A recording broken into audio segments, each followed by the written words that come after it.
All right. Hello. Welcome to your BC Real Estate Guide for everyday buyers, sellers, and investors. I am Garry Voigt alongside Donna. Hello. with Garry Voigt Real Estate Group. And we are going to go over with you today a very important topic of why is it so important to read strata documents? The dreaded topic of 500 to 600 pages sometimes of documents that people have no idea what they mean or how to read them or why they need to read them, or even in some cases, even read them when purchasing a strata property. So in this episode, we're going to go over why it's so important and what you should look out for in these documents. So Donna, what will reading the strata documents give you a good sense of mind of?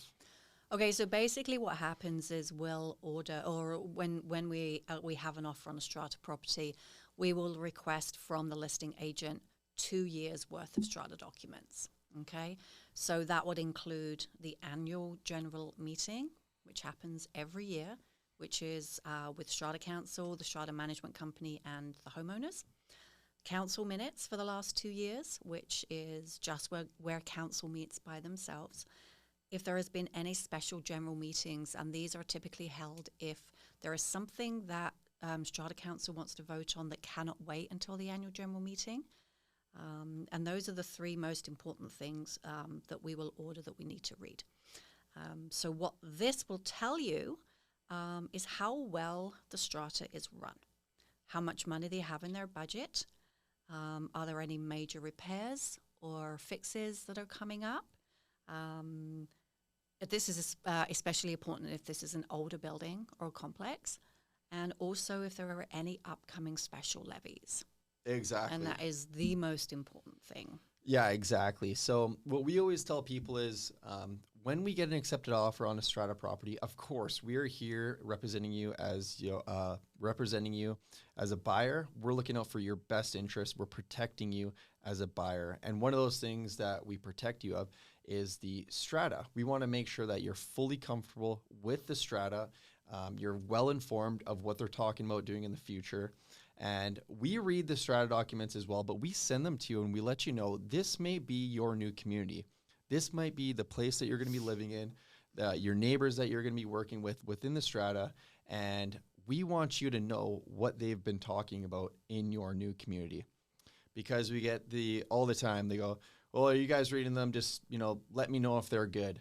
Well, we read a lot of strata documents. Something that we might see that might be just run of the mill for us that we see in tons of stratas might be something that's important to our buyer that we don't necessarily know. A prime example is smoking or vaping. Some stratas have now implemented, you can't do that within a certain distance from the building. And we might not necessarily know if you smoke or vape or do whatever, and that might be a deal breaker for you.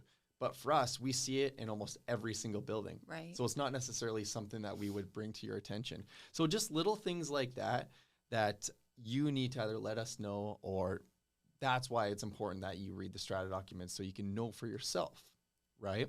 Mm-hmm. So you mentioned all the documents that we would usually recommend from, or that we would usually request getting from the listing realtor and the sellers. Form B, council minutes, engineering reports, depreciation reports, financials, all that kind of stuff. Rules, Insurance bylaws, certificate, insurance certificate.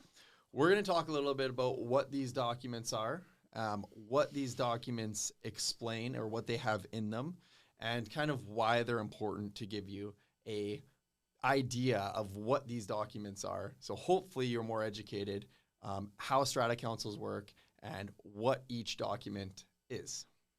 So first one we'll talk about is the Form B. We request the Form B.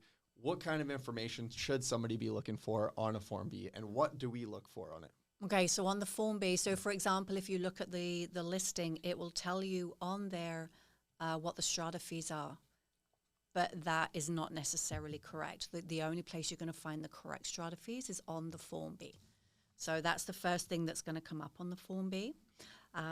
If there is a storage locker, for example, if it's a condo and a parking space that has a number, it will tell you what your storage locker and parking stall is.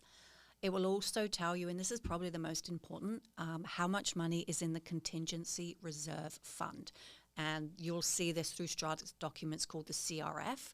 This is the amount of money that Strata has to cover any expenses that are not budgeted for in that yearly budget. Can you use an example of what somebody would use this year? Use an example of what would commonly be budgeted for and what might not be budgeted for in the contingency reserve fund. Okay, so what's typically budgeted for then is depending on the type of building. So the landscaping, the property management, then we have a cleaning company come in, snow removal, garbage pickup. Sometimes your water is included in that, your heat, your hot water, your gas. So those are the typical things that are budgeted for, like on a yearly basis. The budget can change year to year depending on the expenses at that time. But then say something comes up, something happens to the roof or to the windows in the building, or the balconies start to degrade or something, and it's something that has to get fixed now. Mm-hmm. And it's not in the budget, and that's what the contingency reserve fund is for, to cover those kind of expenses. So if you look at a Form B and it has a huge CRF, that's good news. That's very good. Yeah. But if it has a really low CRF, now that could be because they've just done a whole bunch of repairs and then they're working towards building it up again. Right. That could mean they just replaced the roof. Exactly. Or they've just redone the fences, or just did a full building envelope replacement, or they've just replaced the patios, the balconies. Right. So that's a really good point. And that's why it's so important to read the Strata documents and read the depreciation report. What have they recently done to the complex? Mm-hmm. You know, it wouldn't be fair to read a Form B and see a low contingency reserve fund and just being like, that's too low. Yeah. You know, I'm walking away. No, from you've got to look at the other elements there as well, like what's been happening in the last few years. Why? Yeah. So, for example, you know, you might have a $350 a month Strata fee. Maybe $300 of that is going towards the standard operating budget, which is stuff like, you know, snow removal, garbage pickup, landscaping, stuff like that. And they might put $50 of that a month towards the contingency reserve fund, mm-hmm. to pay for a roof down the road, to pay for siding down the road, to pay for something that was not budgeted for down the road. So that's a little bit of an overview of how the Strata kind of works and what you would look for on the Form B. You want to confirm, like Donna said, your parking stall numbers, your storage locker number, the exact Strata fee, if there's any tribunal court cases going on with the Strata, mm-hmm. if there's anybody suing them, if there's amendment to the bylaws that they haven't filed at land titles yet. This stuff will all come up on the Form B. Right. This will all state on the Form B. And a lot of the times as well, it also lets you know how many units in the building are rented. Exactly. Now that might not be as accurate because rentals are allowed in every mm-hmm. single building, and they may not be sending the proper documentation to Strata always, but it gives you a rough mm-hmm. idea of how many are rented. All right, what's next? So we've ordered the Strata documents, we've reviewed the Form B, and we've gone over what's on the Form B. What's next? What are we reviewing next, and what's on it? So then we would look at the financials, and that's basically it goes year to year, and it's what the Strata Council and the Strata Management Company come together, and they form a budget. And so like how much they're going to spend on landscaping, how much they'll spend on management, how much they're going to spend on anything that's in the budget. And then it will tell you how much they have planned to spend and what they have spent year to date. So it gives you a good idea whether they're overspending, they're underspending, whether they're not quite getting it right. So that's really important to look at as well. Yes. The financial statements can be kind of confusing to some people, but again, that's where we come in to help if you have any questions or if you need a further opinion on how they look compared to others and if there's anything of concern there. Next, we'll be looking at the depreciation report. Now, this document gets people confused very quickly. And a depreciation report can actually be kind of challenging to read sometimes, mm-hmm. depending on how complex that report is. We'll always send it to clients, and it's generally anywhere from 100 to 80 to 280 pages long. And there's all kinds of numbers in it, breakdowns, forecasts, and a lot of the times it raises a lot of red flags with people, and it shouldn't necessarily. So go over a small overview of what a depreciation report is. Okay, so basically what it is, it's an engineering company that comes in and they take a look at your complex, and they take a look at all of the components. So we're talking about roofs, balconies, windows, exterior cladding, all of the components, and they kind of put together a report as to where they think they are right now, how much life they think that these components have, when they think they might need to get fixed, and how much they think that fix is going to be. But it's not set in stone. It's just what the engineering company think. It's the best way to put it is it's a forecast. Right. And that's what most people don't understand. The whole point of the depreciation report is to prepare for the future. The reason why Stratas do it is to make sure that their fees are within line of what may be coming up in the future to pay for. So people will see, in 2029, they're forecasting, $500,000 for siding. And the reason for that would be because, the life expectancy of siding, for example, might be 25 years. But with proper maintenance, it could easily last 40 years. Right. Don't use these numbers for reference, but this is just an example. So they're saying if that component only lasts what its current life expectancy forecasts it for last, this is how much it's going to cost to repair. And that's a big misconception with people, because there are sometimes buildings that have certain pipes that have only a life expectancy of 30 years or 15 years, but they last 50. Right. So that expense that shows up on the depreciation report might not have to be an actual expense that the Strata has to pay. It's just a forecast for them to prepare in case they may have to pay it. Right. And they give 3 different costing options to the Strata Council as a way to kind of figure out where they want their strata fees to go in order to get to where they think they're going to need to be should any of these repairs come up. So it's helping them plan for the future. Exactly. A depreciation report can be scary to some people, but it's in fact a really good tool to use just in terms of preparedness for the future. Yeah. And it also tells you some of the things that have happened in the past. So for example, if we get 2-year strata documents and there's no mention of the roof being fixed in the last 2 years, but it was fixed 5 years ago, which is still good, and there has been a depreciation report in that time, you can see on the depreciation report last repair or replacement was in 2022 or whatever, right? So that's a great it helps point. you with that. That's a great point. It tells you how old each component is in your building or complex. Which is a really good reference for yourself in case you were wondering, because a lot of the times the owners don't know. Right. So another great way a depreciation report can be used as a great tool when purchasing. It's just important that you actually review it, right? And there's usually a section, it's only about 4 or 5 pages, that breaks down the components. And it'll tell you when it was installed, how much life expectancy, typically they'll tell you what condition they think it's in, the engineering company. And when I read a depreciation report, that's the first thing I go to. Yeah. So. Yeah. Is to see what kind of condition currently stuff is in. And then if something's not in great condition, then we can refer back to the council minutes, which would state, we've noticed that the decks are rotten in units X and X, which will bring us to the next point about engineering and warranty reports. Now, for the example that I use, decks, it's common we see an engineering report for decks because some decks last 10 years, some decks last 30 years. Right. So what they'll do if they find out one deck is starting to rot is they may bring in an engineering company. They'll do an assessment on all of the decks to see what kind of condition they're all in, what kind of life expectancy that they can forecast for the remainder of them. And that engineer report would be available to us as well to review.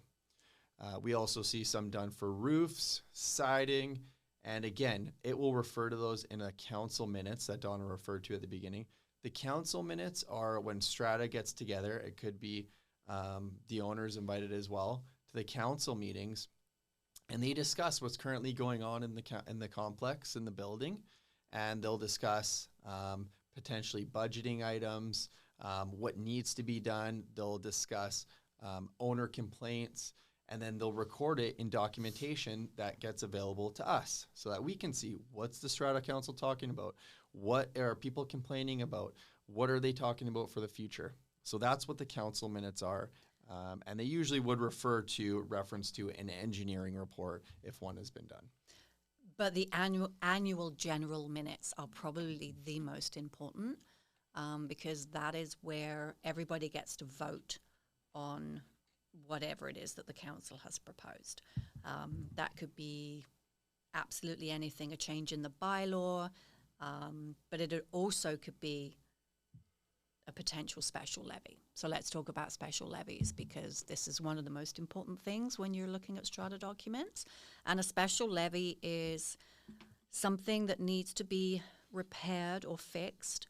There isn't enough money in the contingency reserve fund, and the strata fees are just not going to cover it.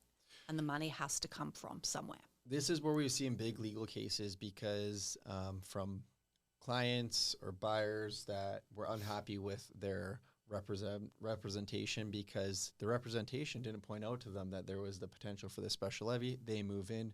2 weeks later, they do the AGM or an SGM, which is the two meetings that they can vote on. SGM standing for special general meeting. And they voted $30,000 each unit, to pay for a building envelope. I actually have a girlfriend who just moved in. She didn't read the strata documents, neither did her agent, and they moved in and they were hit with an $85,000 special levy. This is why hiring a good realtor like us, for example, who read the strata documents and also recommend our clients read the strata documents comes in very handy because that is not pleasant nor fun. No. So we also reviewed the strata plan. Now, what does a strata plan outline?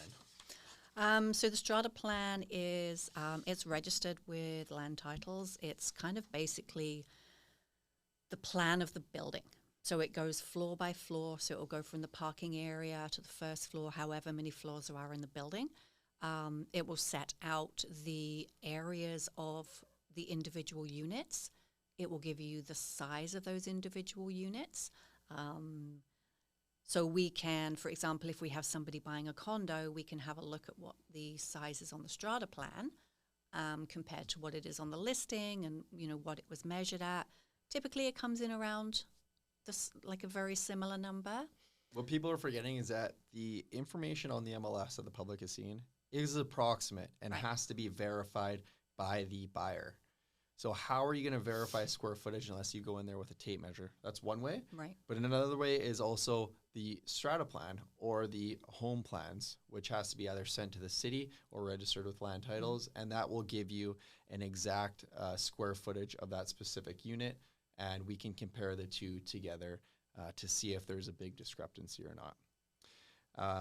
Also on the strata plan, actually, if you're buying a condo or townhouse, is the common property. Where is the common property? Is the parking common property? Is the storage locker common property? Where are they located? Stuff like that. It basically gives you a lay of the land. Insurance, the insurance summary. Talk about the importance of the insurance summary. Okay, so when you're purchasing a strata property, strata insurance covers your building. Okay, it covers all of the exterior of your building. But what it doesn't cover is what's inside and your personal items, okay? So it is so essential that you do go to your insurance broker and we provide you with the strata insurance summary. If you take that to your insurance broker, they will then be able to put together a policy for you to get you fully insured. Two other things that you need to be insured for. On the strata insurance, there are deductibles. So, for example, if you are in a condo and your washing machine leaks and it goes down to the unit below and causes damage, there's a $50,000 water deductible. You are on the hook for that, as well as everything else. So your insurance broker will look at your deductibles and make sure that you are insured. Exactly. So make sure that your insurance covers that $50,000 deductible. Which means that you don't have to pay for it personally. You're only going to have to pay your deductible so that your insurance provider will pay for the remainder of that $50,000. Now, why that's so important is because we've seen a lot of buildings that have actually astronomical water deductibles. We're talking anywhere from $500 to $750,000 if your washing machine leaks or if something leaks like that. And not all insurance companies, if any, I only know one, in fact, that will insure up to $750,000 water deductible.